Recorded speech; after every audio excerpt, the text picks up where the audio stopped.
Sveiki, esu humanitarinių mokslų daktaras Andrius Martinkus. Tęsiame mūsų pamąstymus apie kintantį pasaulį ir apie Lietuvos valstybės, lietuvių tautos vietą šitame kintančiame pasaulyje. Dėkuoju už tai, kad žiūrite, už tai, kad prenumeruojate, už tai, kad dedate patiktukus, už tai, kad kaip kas gali remiate. Lietuvos Seimo pirmininkas Juozas Olekas, kalbėdamas iškilmingame Seimo posėdėje skirtame Lietuvos nepriklausomybės atkūrimui kovo 11 dieną, nepamiršo paminėti ir Ukrainos. O kaipgi nepaminėsi valstybės, kurios vėliavos Lietuvoje kabinamos šalia Lietuvos valstybės vėliavų? Kaip nepaminėsi valstybės, kurios vėliavą bučiavo Lietuvos prezidentas Gitanas Nausėda ir sakė, kad to veiksmu jis bučiavo Ukrainos karių kraują?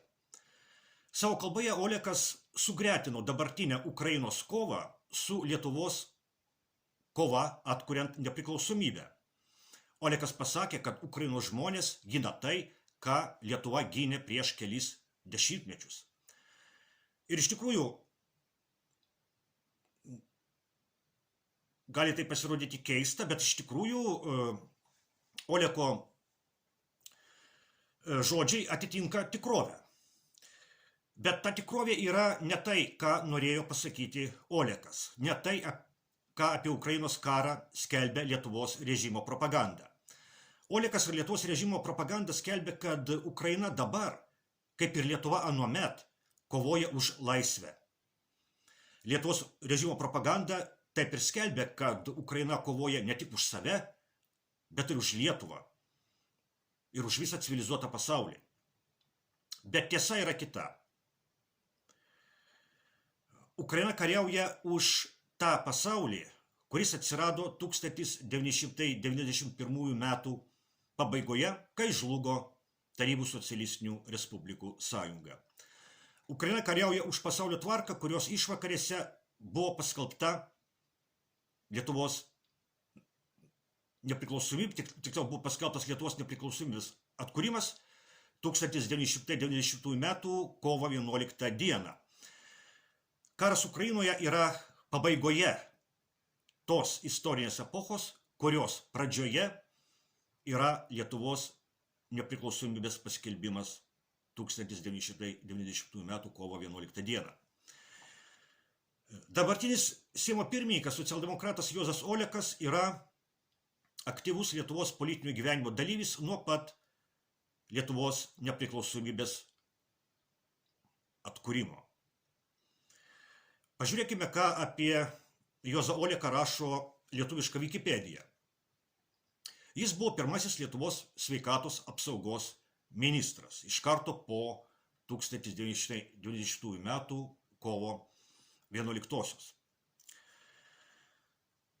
Nuo 1996 metų iki 2019 metų, taigi 23 metus, Olekas buvo Seimo narys.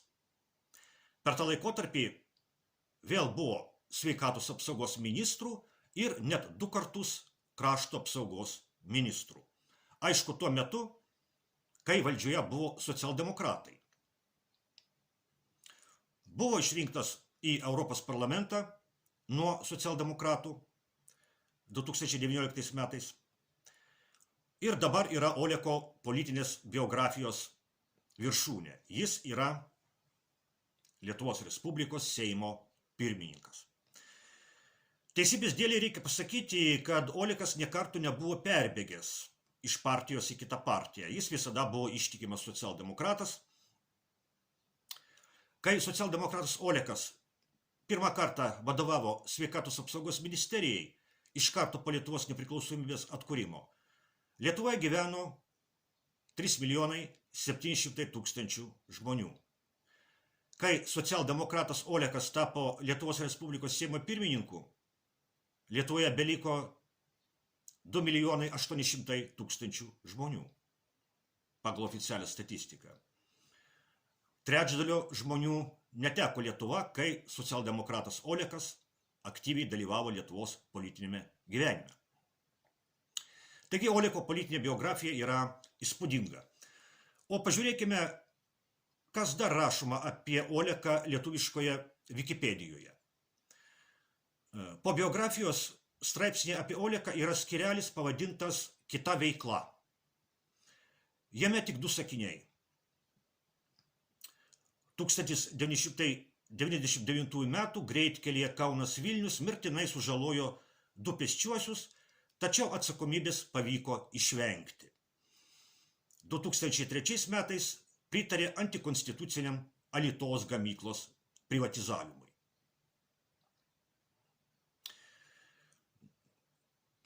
Tai tiek informacijos apie kitą Oleko veiklą. Ne vieniems pavyksta išvengti atsakomybės už panašius dalykus, kitiems nepavyksta. Pritarti antikonstituciniams dalykams Lietuvoje irgi nėra kažkas neįprasto. Yra dar vienas skirelis straipsnėje apie Oleką lietuviškoje Wikipedijoje. Jis pavadintas Sąsajos su korupcijos skandalais. Jame jau daugiau negu 2 sakiniai, bet laida ne apie tai. Laida apie Lietuvos Respublikos Seimo pirmininko Juozo Oleko žodžius, kad Ukrainos žmonės gina tai, ką Lietuva gynė prieš kelis dešimtmečius. Iš tikrųjų, prieš kelis dešimtmečius, kai LTSR aukščiausioji taryba skelbė Lietuvos nepriklausomybės atkūrimą, buvo naujos epochos pasaulio istorijoje aušra. Baigėsi šaltasis karas, kurį kai kas vadina trečiuoju pasauliniu karu, nes tai buvo iš tikrųjų pasaulinis karas, globalus karas, kuris vyko tarp vakarų kapitalizmo ir liberalizmo su Jungtinėmis valstybėmis priešakyje ir vadinamojo rytų bloko socializmo su TSRS priešakyje. Tai buvo iš tikrųjų pasaulinis karas, tik šaltasis, nes Jungtinės valstijos ir Tarybų sąjunga, pagrindinės pasaulio branduolinės valstybės, nekariavo tarpusavyje tiesiogiai, tai yra nešaudė viena į kitą branduolinėmis raketomis. Bet daugam pasaulyje šitas šaltasis pasaulinis karas buvo netgi labai karštas.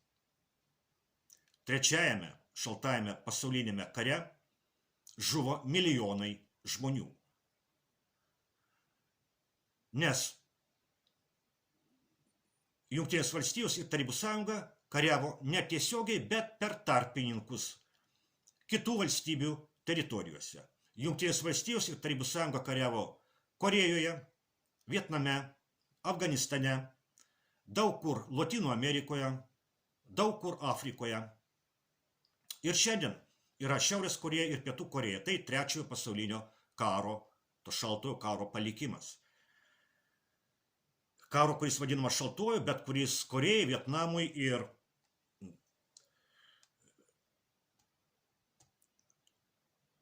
ir dar labai daugam nebuvo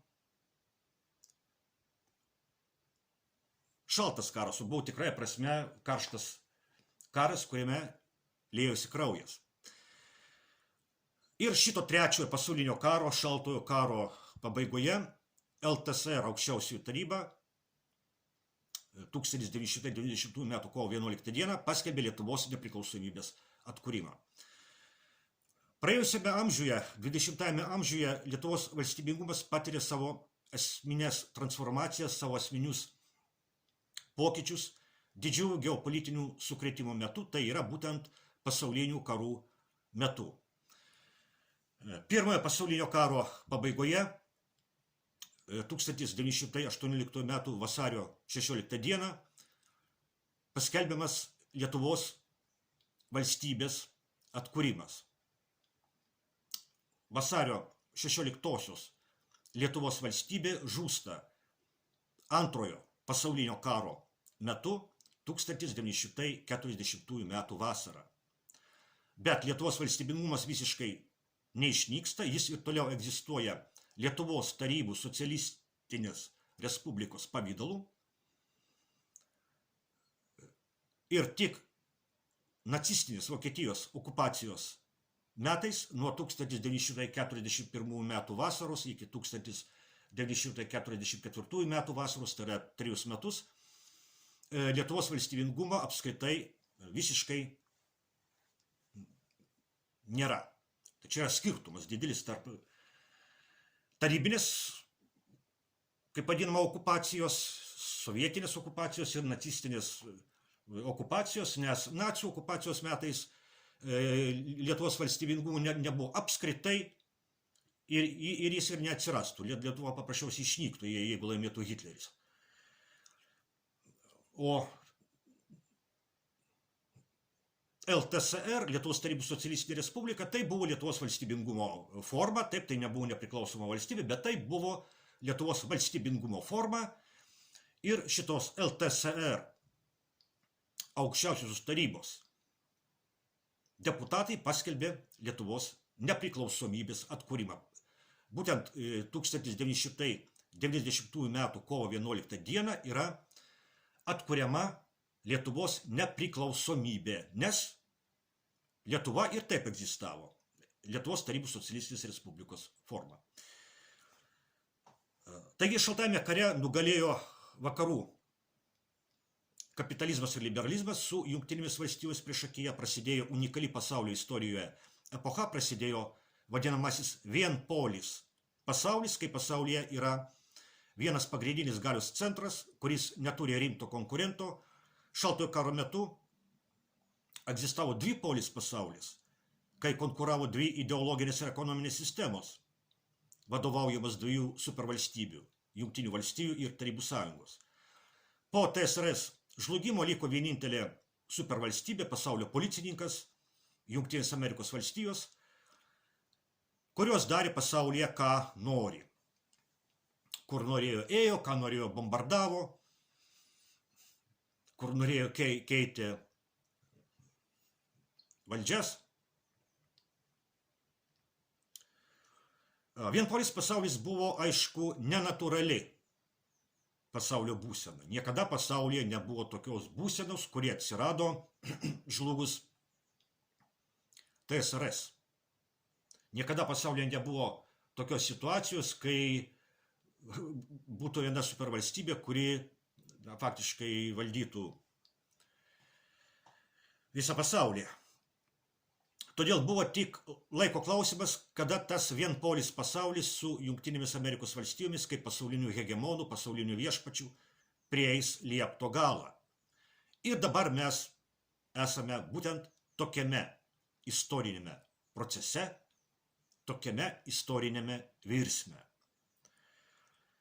Dabar vykstantis karai Ukrainoje ir Persijos įlankoje yra ketvirtojo pasaulinio karo epizodai. Taip, būtent ketvirtojo pasaulinio karo epizodai, jeigu trečiojo pasaulinio karu laikyti šaltai karą. O kad vyksta pasaulinis karas, tai jau pasakyta irgi jau yra ne prieš vienerius metus, tai pasakė amžinatilsį popiežius Pranciškus dar. Jis pasakė, kad vyksta pasaulinis karas dalimis, kaip jis išsireiškė.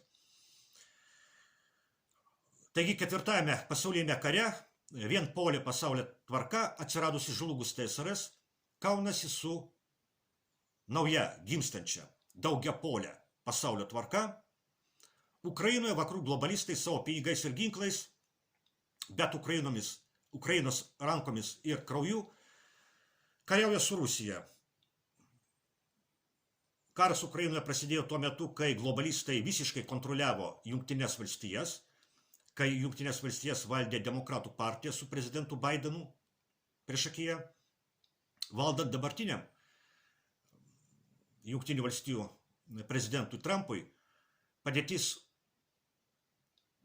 pasikeitė ir Ukrainos kare Jungtinės valstijos dabar dalyvauja mažiau. Na, bent jau veltui neduoda Ukrainos režimui ginklų. Bidenas veltui duodavo. Na ir todėl vakarų globalistai yra priversti pirkti Ukrainos režimui ginklus iš Jungtinių valstijų, pasinaudodami ES lėšomis. Šiuo metu kare Ukrainoje pagrindinis globalistų įrankis yra ne Jungtinės valstijos, o ES. Globalistai laukia kongreso rinkimų Jungtinėse valstijose šių metų rudenį ir tikisi, kad respublikonai juos pralaimės ir globalistai susigrąžins visišką Jungtinių valstijų kontrolę ir viskas bus taip, kaip ir, kaip sakant, prie Baideno. Ir deja, tai yra labai tikėtina, nes Trumpas iš tikrųjų padarė labai didelę klaidą. Karas prieš Iraną taip pat yra karas už vienpolį pasaulį prieš gimstantį daugiapolį pasaulį. Deja, Trumpas ar dėl intelekto stokos, ar dėl to, kad yra priklausomas nuo Izraelio lobistų, nuo sionistų, bet Trumpas pasidavė Izraelio ministro pirmininko Netanyahu spaudimui ir kartu su Izraeliu užpuolė Iraną. Susidarė paradoksali situacija. Globalistai nekenčia Trumpo, nes jis nenori kariauti Ukrainoje, bet užpuldamas Iraną, Trumpas faktiškai tęsia globalistų politiką ir daro globalistų darbą. Todėl ir Lietuvos režimas, kuris yra visiškai globalistų valdomas, yra nepatenkintas Trumpo politika Ukrainos kare, bet patenkintas tuo, kad Trumpas kartu su Izraeliu užpuolė Iraną. Lietuvos prezidentas Nausėda jau pasiūlė Jungtinėms valstijoms naudoti Lietuvos teritoriją operacijoms prieš Iraną.